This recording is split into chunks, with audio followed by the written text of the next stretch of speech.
Good morning students, स्वागत है आपका अपनी केमिस्ट्री क्लास में। हम पढ़ रहे हैं चैप्टर 5 पृष्ठीय रसायन।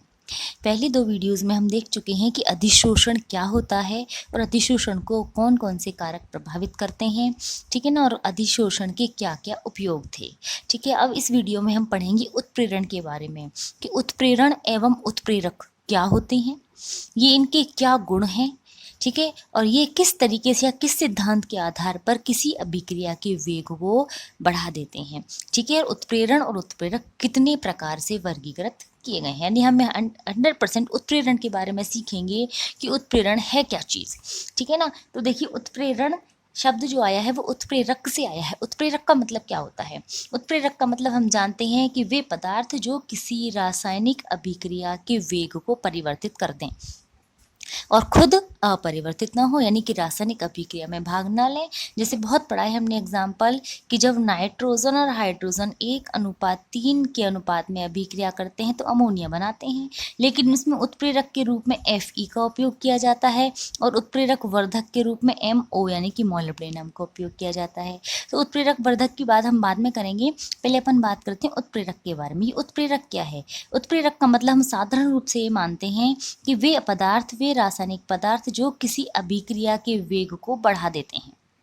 ठीक है, लेकिन वास्तव में हम ये कहते हैं कि वे रासायनिक पदार्थ जो अभिक्रिया में बिना भाग लिए अभिक्रिया के वेग को परिवर्तित कर देते हैं, उन्हें उत्प्रेरक कहते हैं और यह प्रक्रिया उत्प्रेरण कहलाती है।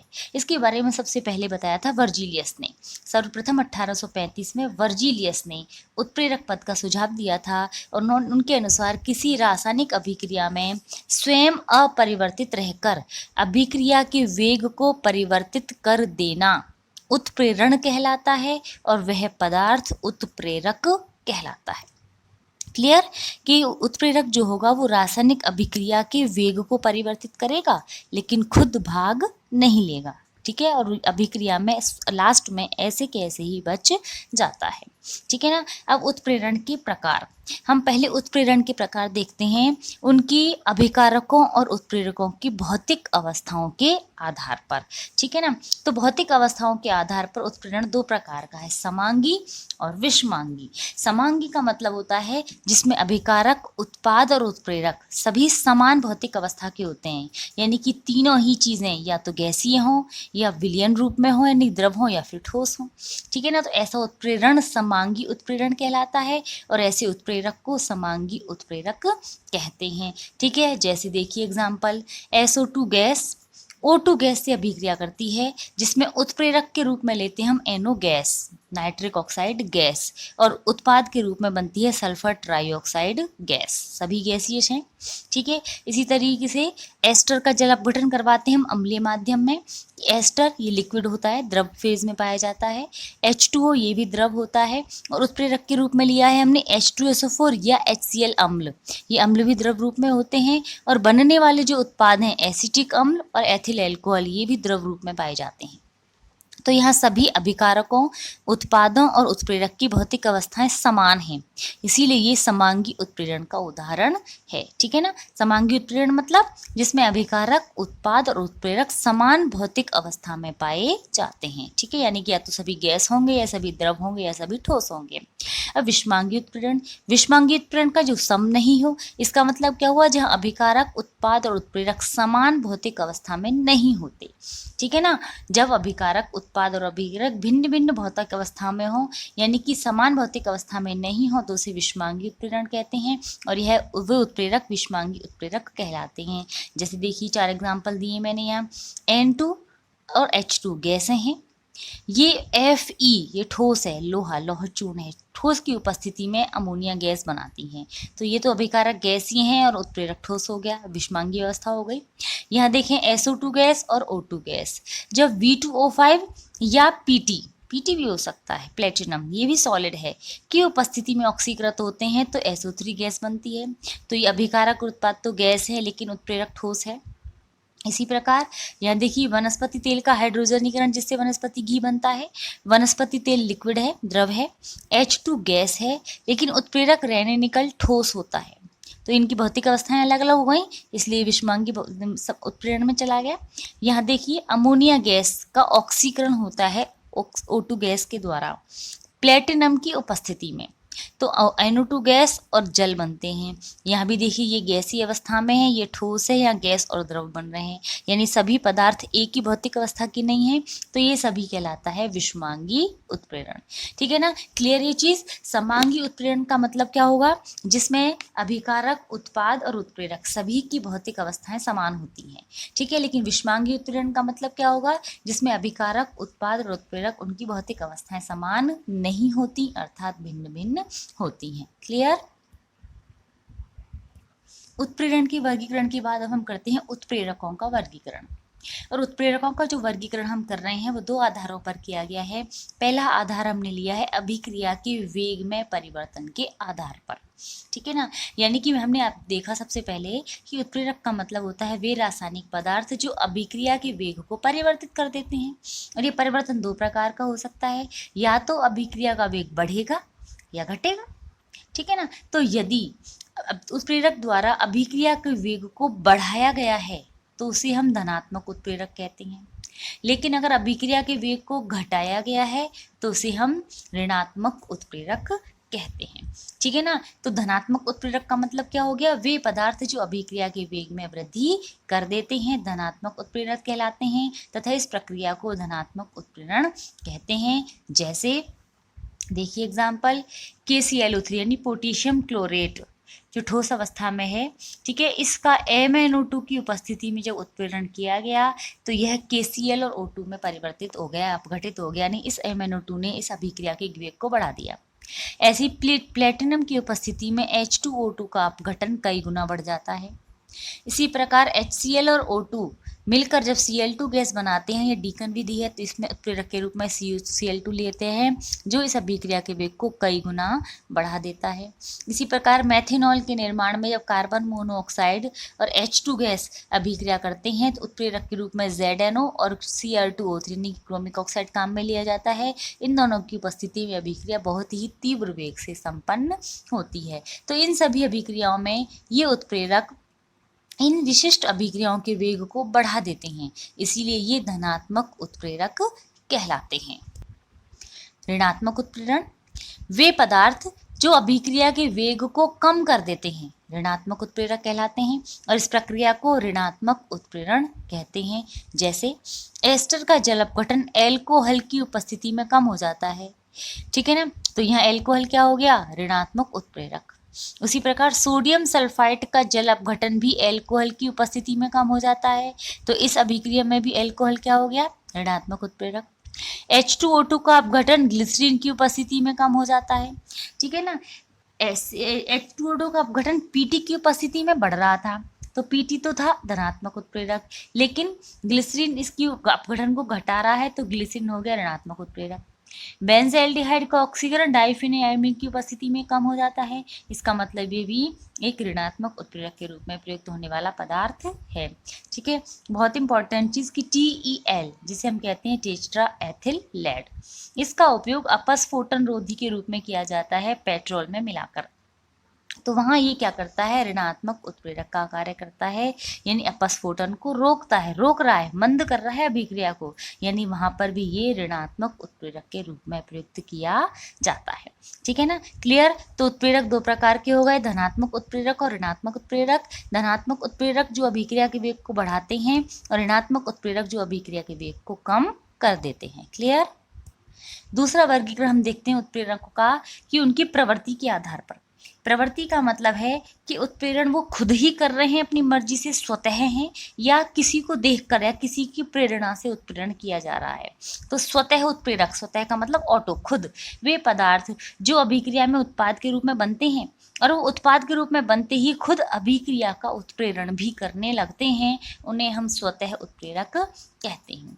ठीक है, जैसे एस्टर का अम्लीय जल अपघटन, जो एस्टर का जल अपघटन था, उस एस्टर के जल अपघटन में देखिए ये था, इस एस्टर के जल अपघटन में जो एसिटिक अम्ल बनता है, ये एसिटिक अम्ल भी अभिक्रिया को अम्लीय माध्यम देता है, और अम्लीय माध्यम देता है तो ये एसिटिक अम्ल एक स्वतः उत्प्रेरक का कार्य करता है।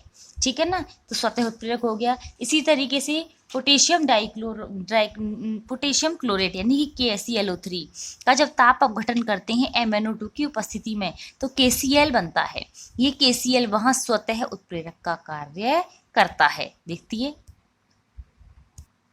ये KClO3 का जब ताप अपघटन कर रहे हैं तो अगर हमने MnO2 नहीं लिया है तो यहाँ जो KCl बनेगा ये KCl भी यहाँ पर स्वयं उत्प्रेरक का कार्य करेगा, यानी खुद ही अभिक्रिया के वेग को बढ़ा देता है। दूसरे हैं प्रेरित उत्प्रेरक यानी कि इंड्यूस्ड कैटेलिस्ट। प्रेरित का मतलब जो एक अभिक्रिया से प्रेरणा ले रहे हैं। ठीक है, जब किसी एक अभिक्रिया दूसरी अभिक्रिया के वेग को बढ़ा देती है, जब कोई एक अभिक्रिया, ठीक है ना, जब कोई एक अभिक्रिया दूसरी अभिक्रिया के वेग को बढ़ा देती है तो उसे प्रेरित उत्प्रेरण कहते हैं, और वे अभिकारक प्रेरित उत्प्रेरक कहलाते हैं। ठीक है, तो उदाहरण से समझते हैं कि जब हम सोडियम सल्फेट का ऑक्सीकरण करवाते हैं तो वायु के द्वारा आसानी से हो जाता है। ठीक है ना, Na2SO3 यानी कि सोडियम सल्फाइड वायु के द्वारा आसानी से ऑक्सीकृत होकर सोडियम सल्फेट बना लेता है और आसानी से ऑक्सीकरण अभिक्रिया हो जाती है। लेकिन जब हम सोडियम आर्सेनाइट का ऑक्सीकरण करवाते हैं वायु के द्वारा तो वो नहीं होता। ठीक है ना, सोडियम आर्सेनाइट यानी कि Na3ASO3, ठीक है, वायु के द्वारा ये ऑक्सीकृत नहीं होते। लेकिन अगर हम इन दोनों को एक साथ मिला दें, यानी कि सोडियम सल्फाइड और सोडियम आर्सेनाइट दोनों को मिला दें और फिर वायु द्वारा ऑक्सीकरण करवाएं, तो चूंकि इस मिश्रण में वायु द्वारा सोडियम सल्फाइड का ऑक्सीकरण कर दिया जाता है आसानी से, तो इसी के साथ प्रेरित होकर सोडियम आर्सेनाइट का ऑक्सीकरण भी स्वतः ही हो जाता है। ठीक है ना, यानी कि यदि दोनों को मिला दिया जाए तो दोनों ही ऑक्सीकृत हो जाते हैं। ठीक है ना, Na2SO3 plus Na3ASO3 plus O2 is equal to Na2SO4। ये तो ऑक्सीकरण हो गया Na2SO3 का, और Na3ASO4 यानी कि Na3ASO3 का भी ऑक्सीकरण हो गया और सोडियम आर्सेनेट बन गया। ठीक है, इसी तरह से जब KMnO4 का अपघटन करवाते हैं तो H2C2O4 यानी कि ऑक्जेलिक अम्ल द्वारा आसानी से हो जाता है। ठीक है, लेकिन Hg2Cl2 का Hg2Cl2 में अपघटन नहीं होता या बहुत मंद गति से होता है। अब अगर दोनों को मिला दें, KMnO4 और HgCl2 दोनों को मिला दें और फिर इनका H2C2O4 यानी कि ऑक्जेलिक अम्ल से अपचयन करवाएं, तो जैसे जैसे KMnO4 का अपचयन होगा वैसे वैसे ही HgCl2 का भी Hg2Cl2 में यानी कि मर्क्यूरिक क्लोराइड का मर्क्यूरस क्लोराइड में आसानी से अपचयन हो जाएगा। ठीक है ना, तो दो प्रकार के हो गए प्रवृत्ति के आधार पर, कौन कौन से, स्वतः उत्प्रेरक और प्रेरित उत्प्रेरक। जबकि अभिक्रिया के वेग में परिवर्तन के आधार पर दो प्रकार के थे, धनात्मक उत्प्रेरक एवं ऋणात्मक उत्प्रेरक। क्लियर। अब हम बात करते हैं उत्प्रेरकों के गुणों की। उत्प्रेरकों में कौन कौन से गुण पाए जाते हैं। ठीक है, देखो सबसे पहली बात तो उत्प्रेरक विशिष्ट होता है, यानी एक ही उत्प्रेरक सभी अभिक्रियाओं का वेग परिवर्तित नहीं कर सकता, वो विशिष्ट अभिक्रिया का ही वेग परिवर्तित करता है, यानी अर्थात अलग अलग अभिक्रियाओं के लिए उत्प्रेरक भी अलग अलग होती हैं। उत्प्रेरक आरंभक नहीं होता, इसका मतलब है कि उत्प्रेरक अभिक्रिया को शुरू नहीं करवा सकता, स्टार्ट नहीं करवा सकता।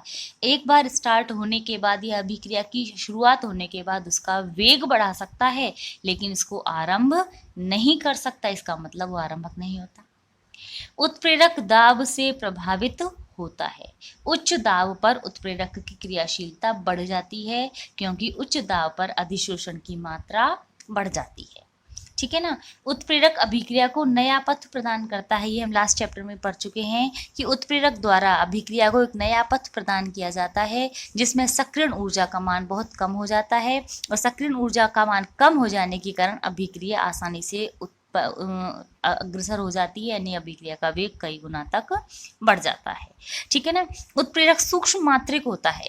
इसका मतलब हुआ कि उत्प्रेरक को बहुत कम मात्रा में ही प्रयुक्त किया जाता है, इसको बहुत ज़्यादा मात्रा में प्रयोग करने की आवश्यकता नहीं होती। उत्प्रेरक उत्पाद की प्रकृति को परिवर्तित नहीं करता। उत्प्रेरक केवल और केवल अभिक्रिया के वेग को बढ़ाएगा, उत्पाद को परिवर्तित नहीं करेगा। उत्पाद जो बनना है वो ही बनेगा, लेकिन बस इतना सा फर्क पड़ेगा कि उत्प्रेरक की उपस्थिति में उत्पाद की मात्रा ज़्यादा और जल्दी बन जाएगी। उत्प्रेरक साम्य को भी प्रभावित नहीं करता, ठीक है ना। केवल और केवल अग्र अभिक्रिया के वेग को बढ़ाएगा, और अग्र अभिक्रिया के वेग को बढ़ाएगा तो साम्य जल्दी स्थापित हो जाएगा, लेकिन साम्य की मात्रा में, साम्य मिश्रण की सांद्रता में कोई परिवर्तन नहीं होता, केवल समय कम लगता है, ठीक है। केवल साम्य शीघ्र स्थापित हो जाता है, लेकिन साम्य विस्थापित नहीं होता है, ठीक है। इस तरीके से ये 7 गुण होते हैं उत्प्रेरकों में। साम्य को प्रभावित नहीं करते, उत्पाद की प्रकृति को प्रभावित नहीं करते, सूक्ष्म मात्रिक होते हैं, नया पथ उपलब्ध करवाते हैं, दाब से प्रभावित होते हैं, आरंभक नहीं होते और विशिष्ट होते हैं, ठीक है। अब हमें कुछ 2-3 शब्द और पढ़ने हैं इनके बारे में जो बहुत इंपॉर्टेंट हैं, जैसे उत्प्रेरक वर्धक और उत्प्रेरक विष, उत्प्रेरक संदमक। देखिए, उत्प्रेरक वर्धक, वर्धक का मतलब क्या होता है? वर्धक का मतलब होता है बढ़ाने वाला। तो उत्प्रेरक वर्धक का मतलब क्या हुआ? वे पदार्थ जो किसी उत्प्रेरक की क्रियाशीलता को बढ़ा देते हैं या उनमें वृद्धि कर देते हैं, उन्हें उत्प्रेरक वर्धक कहते हैं। जैसे अमोनिया निर्माण का जो हेवर प्रक्रम है, उसमें उत्प्रेरक के रूप में Fe चूर्ण का उपयोग किया जाता है, लेकिन उत्प्रेरक वर्धक के रूप में मॉलिब्डेनम का उपयोग किया जाता है, जो आयरन चूर्ण की उत्प्रेरक क्रियाशीलता को और भी बढ़ा देता है। इसी प्रकार वनस्पति तेल का जब हाइड्रोजनीकरण करवाते हैं वनस्पति घी में, तो रेने निकल का उपयोग उत्प्रेरक के रूप में किया जाता है, लेकिन Cu यहाँ पर उत्प्रेरक वर्धक के रूप में काम करता है, कॉपर चूर्ण, जो रेने निकल की क्रियाशीलता को कई गुना बढ़ा देता है, ठीक है ना। अब बात करते हैं उत्प्रेरक विष की। विष मतलब जहर, जहर मतलब क्या होता है? जो किसी को मार देता है। तो उत्प्रेरक विष का मतलब क्या हुआ? जो उत्प्रेरक को मार देगा। और उत्प्रेरक को मारने का मतलब क्या हुआ? उत्प्रेरक की क्रियाशीलता को नष्ट कर देगा। तो वे पदार्थ जो सूक्ष्म मात्रा में भी उपस्थित होकर उत्प्रेरक की क्रियाशीलता को नष्ट कर देते हैं, उत्प्रेरक विष कहलाते हैं। इन्हें प्रति उत्प्रेरक भी कहते हैं। प्रति उत्प्रेरक यानी उत्प्रेरक के दुश्मन, ठीक है। जैसे अमोनिया निर्माण की हेवर विधि में कार्बन मोनोऑक्साइड उत्प्रेरक विष का कार्य करती है। अमोनिया निर्माण की विधि में उत्प्रेरक के रूप में तो है लौह चूर्ण, उत्प्रेरक वर्धक के रूप में है मॉलिब्डेनम, लेकिन उत्प्रेरक विष के रूप में हो सकती है कार्बन मोनोऑक्साइड गैस। यानी कि अगर नाइट्रोजन और हाइड्रोजन में कार्बन मोनोऑक्साइड की अशुद्धि होगी, तो वो उत्प्रेरक को यानी कि लौह चूर्ण पर अधिशोषित होकर उसके सभी सक्रिय केंद्रों को नष्ट कर देगी, और वो उसकी उत्प्रेरक क्रियाशीलता नष्ट हो जाएगी। इसी प्रकार H2SO4 निर्माण की संपर्क कक्ष विधि में आर्सेनिक ऑक्साइड भी उत्प्रेरक विष का काम करता है, जो प्लेटिनम या V2O5 की सतह पर अधिशोषित होकर उसकी क्रियाशीलता को नष्ट कर देता है, ठीक है ना। उत्प्रेरक विष का मतलब क्या हो गया? जो उत्प्रेरक की क्रियाशीलता को नष्ट कर दे। अब हम बात करते हैं उत्प्रेरक संदमक की। संदमक का मतलब जो मंद कर दे। विष ने उत्प्रेरक की क्रियाशीलता को नष्ट किया था, लेकिन संदमक उत्प्रेरक की क्रियाशीलता को कम कर देते हैं। नष्ट नहीं करते, केवल कम कर देते हैं, ठीक है। जैसे H2O2 के अपघटन को एसीटेमाइड या ग्लिसरीन मंद कर देते हैं, तो वहां पर ये दोनों क्या कहलाएंगे? उत्प्रेरक संदमक। धनायनीकरण, धनायनी बहुलीकरण, बहुलीकरण की जो प्रक्रिया है वो धनायनिक होती है, ऋणायनिक होती है और मुक्त मूलक होती है। तो धनायनी बहुलक प्रक्रिया जो होती है उसमें बेंजीनेमाइड अगर हम डाल दें तो वो उसके संदमक का कार्य करेगी, यानी अभिक्रिया का वेग जो होगा वो थोड़ा कम हो जाएगा, ठीक है ना। ये थे उत्प्रेरक विष, उत्प्रेरक वर्धक और उत्प्रेरक संदमक। अब अपन बात करेंगे उत्प्रेरक के सिद्धांतों के बारे में। उत्प्रेरक के 2 सिद्धांत दिए गए हैं, माध्यमिक यौगिक सिद्धांत और अधिशोषण सिद्धांत। इसमें माध्यमिक यौगिक सिद्धांत समझाता है हमें सममांगी उत्प्रेरण की क्रियाविधि के बारे में, और अधिशोषण सिद्धांत समझाता है हमें विषमांगी उत्प्रेरण की क्रियाविधि के बारे में, ठीक है ना। माध्यमिक यौगिक सिद्धांत समांगी उत्प्रेरण की व्याख्या करता है, जबकि अधिशोषण सिद्धांत विषमांगी उत्प्रेरण की व्याख्या करता है, ठीक है ना। देखिए माध्यमिक यौगिक सिद्धांत क्या है। माध्यमिक सिद्धांत ये कहता है कि उत्प्रेरक जिसे हम C से डिनोट करें, और अभिकारक जिसे हम सबस्ट्रेट कहते हैं इसलिए S से डिनोट करें, सबसे पहले क्या करते हैं? एक साथ मिलकर माध्यमिक यौगिक बनाते हैं, क्योंकि सबस्ट्रेट यानी कि अभिकारक जो होता है वो कैटेलिस्ट यानी कि उत्प्रेरक की सतह पर अधिशोषित हो जाता है, और माध्यमिक यौगिक बना लेंगे CS। इस CS में अपघटन होगा और उत्पाद बन जाएगा, और उत्पाद जो है फिर उत्प्रेरक की सतह से पृथक हो जाता है, ठीक है ना। क्या मतलब हुआ कि सबसे पहले तो उत्प्रेरक और अभिकारक यानी C और S ने मिलकर माध्यमिक यौगिक बनाया जिसे CS कहते हैं। फिर माध्यमिक यौगिक के अपघटन से उत्पाद बना, यानी CS से SP में बदल गया और C और P अलग अलग हो गए। बस ये छोटा सा है माध्यमिक यौगिक सिद्धांत कि पहले माध्यमिक यौगिक बनता है और ये माध्यमिक यौगिक फिर उत्प्रेरक और उत्पाद में अपघटित हो जाता है। देखो इसको उदाहरण से समझते हैं हम, ठीक है। जैसे SO2 का SO3 में ऑक्सीकरण NO द्वारा कैसे होता है कि सबसे पहले तो NO उत्प्रेरक है। यहाँ उत्प्रेरक क्या करेगा, इस एक अभिकारक से अभिक्रिया करेगा तो खुद ने एक माध्यमिक यौगिक बना लिया, जुड़ गए दोनों, NO2 गैस बन गई। और ये माध्यमिक यौगिक फिर अभिकारक के दूसरे अणु यानी कि SO2 से रिएक्शन कर रहा है और SO2 को SO3 में ऑक्सीकृत कर दिया और खुद अपने मूल रूप में आ गया, ठीक है ना। तो यहाँ NO वापस अपने मूल रूप में आ गया, लेकिन इसने पहले एक अन्य अभिकारक से अभिक्रिया करके माध्यमिक यौगिक का निर्माण किया था। तो कुल अभिक्रिया अपनी हो गई 2SO2 + O2 in the presence of NO यहाँ उत्प्रेरक है, SO3 का निर्माण हो गया। उसी प्रकार C2H5OH का जब निर्जलीकरण करवाया जाता है तो ईथर बनता है और निर्जलीकरण जब सांद्र H2SO4 की उपस्थिति में होता है तो इसकी क्रियाविधि क्या है कि सबसे पहले C2H5OH यानी कि एथिल अल्कोहल H2SO4 उत्प्रेरक से अभिक्रिया करता है और बनाता है C2H5HSO4 और H2 निकल गया। इसे कहते हैं हम एथिल हाइड्रोजन सल्फेट, एक माध्यमिक यौगिक बन गया है। ये माध्यमिक यौगिक फिर दोबारा दूसरे एथिल अल्कोहल से अभिक्रिया करेगा और इसमें जब अभिक्रिया करेगा तो यहाँ से ये HSO4 इस H के साथ मिलकर H2SO4 के रूप में निकल जाएगा, ठीक है ना। और C2H5 और OC2H5 आपस में जुड़ गए, ये उत्पाद बन गए, यानी ये ही उत्पाद क्या है, ये ही ईथर है। ईथर का निर्माण हो जाता है, ठीक है ना, समझ में आ गया। पहले अभिकारक और उत्प्रेरक की अभिक्रिया होगी जिससे माध्यमिक यौगिक बनेगा और ये माध्यमिक यौगिक फिर अपघटित होकर दूसरे अभिकारक के साथ अभिक्रिया करता है और अपघटित हो जाता है और अपने मूल रूप में आ जाता है और अभिकारक को उत्पाद में परिवर्तित कर देता है, ठीक है ना। तो इस तरीके से हम समांगी उत्प्रेरण की व्याख्या कर सकते हैं। अब बात करते हैं हम विषमांगी उत्प्रेरण की। विषमांगी उत्प्रेरण की व्याख्या की जाती है अधिशोषण सिद्धांत के आधार पर। अधिशोषण सिद्धांत क्या कहता है कि जो भी अभिकारक है वो या तो गैसीय होता है या विलयन अवस्था में होता है, यानी द्रव होता है या गैसीय होता है। वो क्या होता है कि जो उत्प्रेरक है वो उस समय हमेशा ठोस होगा। ठोस उत्प्रेरक की सतह पर अधिशोषित हो जाता है। क्यों अधिशोषित होता है, क्योंकि उत्प्रेरक की अधिशोषक सतह पर बहुत सारी रिक्त संयोजकताएं पाई जाती हैं जिनको हम सक्रिय केंद्र कहते हैं। हमने शुरू में पढ़ा था फर्स्ट वीडियो में ही कि अधिशोषक की जो सतह होती है, जो अंतरापृष्ठ होती है, उस पर कुछ रिक्त संयोजकताएं या सक्रिय केंद्र पाए जाते हैं जिस पर कोई दूसरा पदार्थ अधिशोषित हो सकता है। तो यहाँ जो गैसीय या विलयन अभिकारक हैं वो ठोस उत्प्रेरक की सतह पर अधिशोषित होते हैं क्योंकि उत्प्रेरक की सतह पर अनेक रिक्त संयोजकताएं पाई जाती हैं जिन्हें सक्रिय केंद्र कहते हैं, ठीक है ना। फिर क्या होगा, इन सक्रिय केंद्रों पर अभिकारक अस्थायी रूप से जुड़ जाएगा, अस्थायी रूप से रासायनिक बंध करेगा और बनाएगा फिर सक्रियत संकर, ठीक है ना।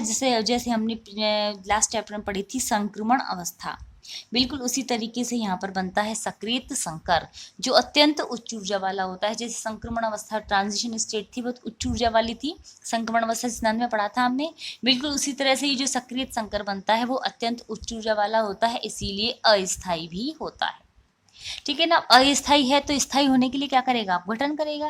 तो क्या होगा, इस सक्रिय संकर के अपघटन से उत्प्रेरक और उत्पाद पृथक पृथक हो जाते हैं, उत्प्रेरक अलग हो गया, उत्पाद अलग हो गया और फिर उत्पाद जो है वो उत्प्रेरक की सतह से विशोषित हो जाता है, यानी कि उत्प्रेरक की सतह से दूर हट जाता है, विशोषण हो जाता है और उत्प्रेरक की सतह पर सक्रिय केंद्र पुनः उत्पन्न हो जाते हैं। जितने भी सक्रिय केंद्र थे वापस खाली हो गए, अब इन पर दूसरे अभिकारक पुनः जुड़ सकते हैं, ठीक है ना। तो इसका मतलब ये हुआ कि उत्प्रेरक की जो अधिशोषण सतह है उस पर सक्रिय केंद्रों की संख्या जितनी अधिक होगी उसकी सतह पर अभिकारकों का अधिशोषण भी उतना ही ज्यादा होगा और अभिकारकों के अधिशोषण की मात्रा अधिक होगी तो अभिक्रिया का वेग भी अधिक हो जाता है, ठीक है ना। और इसीलिए यदि हम उत्प्रेरक को चूर्ण रूप में प्रयोग लें तो उसका पृष्ठीय क्षेत्रफल भी कई गुना बढ़ जाता है और इस कई पृष्ठीय क्षेत्रफल बढ़ने से उसके सक्रिय केंद्रों की संख्या कई गुना बढ़ जाती है, इसीलिए अभिक्रिया का वेग भी कई गुना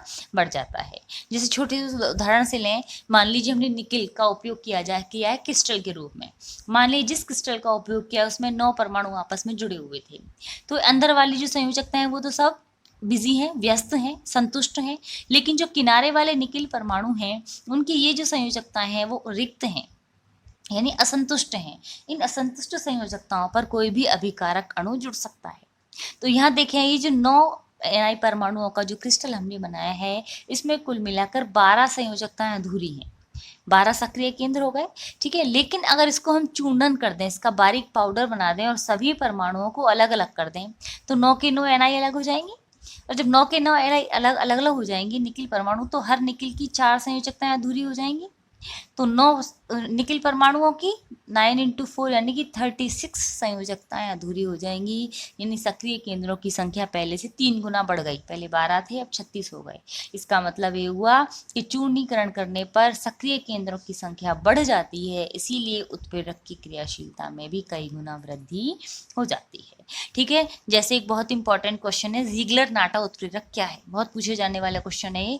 ज़ीग्लर नाटा उत्प्रेरक एक ऐसा उत्प्रेरक है जो प्रोपीन के बहुलीकरण में प्रयुक्त किया जाता है, ठीक है। और ये होता क्या है, ये होता है try alkyl aluminium, R3L, R का मतलब एल्किल समूह है, ये हाइड्रोकार्बन श्रृंखला है। ट्राई एल्किल एल्यूमिनियम तथा टाइटेनियम क्लोराइड TiSO4 का मिश्रण, ठीक है ना।